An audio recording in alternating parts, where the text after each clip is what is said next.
Prince Mahesh Babu looks పరంగా పెద్దగా ప్రయోగాలు చేయలేదు. చాలా హ్యాండ్సమ్గా ఉండడంతో ప్రతి సినిమాలోనూ స్టైలిష్గానే కనిపించాడు. కానీ మురుగదాస్తో చేయనున్న సినిమాలో మహేష్ గతంలో మునుపెన్నడూ లేని విధంగా సరికొత్త గెటప్లో కనువిందు చేయనున్నాడని సమాచారం. ముఖ్యంగా ఈ మూవీలో మహేష్ గడ్డంతో కనిపించనున్నాడు. స్క్రిప్ట్ డిమాండ్ మేరకు గడ్డం పెంచుకోవాలని మురుగదాస్ చెప్పిన నేపథ్యంలో మహేష్ తన లుక్ని మార్చుకునే పనిలో నిమగ్నమయ్యాడని తెలుస్తోంది. మరి ఈ సినిమా కోసం మహేష్ నిజంగానే గడ్డం పెంచుకోనున్నాడా లేదా అనేది తెలియాలంటే కొన్నాళ్ళు వెయిట్ చేయాల్సిందే.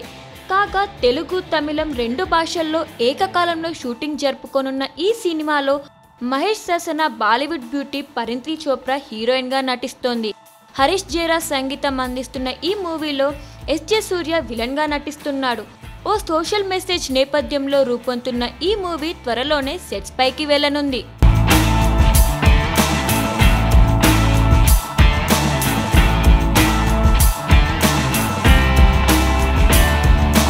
ఈ వీడియోపై మీ విలువైన కామెంట్స్ ని మాతో షేర్ చేసుకోండి. అండ్ ఇంకో విషయం, సబ్స్క్రైబ్ చేయడం మర్చిపోకండి.